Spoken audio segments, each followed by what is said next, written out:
पेडियाट्रिकची posting चालू आहे आणि मला खूप इंटरेस्टिंग केस बघायला भेटली. ती केस होती रुमॅटिक फिवरची. रुमॅटिक फिवरमध्ये त्याला रुमॅटिक हार्ट डिसीज पण होता आणि सगळ्यात गोष्ट हे म्हणजे इंटरेस्टिंग गोष्ट म्हणजे त्याला सिडेनहॅम्स कोरिया होता.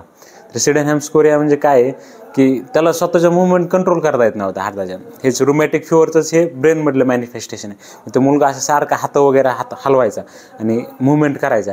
त्याला किती जरी त्यानं मनातून ठरवलं की ही मूवमेंट मला कंट्रोल करायची, ती कंट्रोल होत नव्हती. सिडेनहॅम्स कोरियामध्ये इनव्हॉलंटरी मूवमेंट होता हाताच्या. तर हे सगळं पुस्तकात वाचलेलं. आपण जो रुमॅटिक हार्ट डिसीज आहे किंवा रुमॅटिक फिवर आहे किंवा सिडेनहॅम्स कोरिया हे पॅथोमध्ये पण वाचलेलं, मायक्रोमध्ये पण वाचलेलं, ऑब्वियसली मेडिसिनमध्ये पण आहे. पण पेडियाट्रिक्स वॉरमध्ये पहिल्यांदा ती केस बघितली, माझ्या समोर बघायला भेटली ती गोष्ट.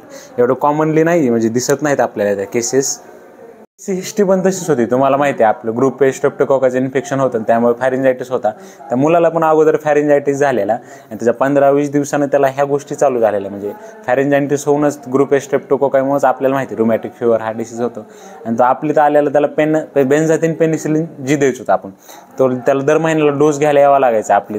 तर 60,000 इंटरनॅशनल युनिट देऊ लागलो त्याला आपण महिन्याला. तर तो डोस चालू होता.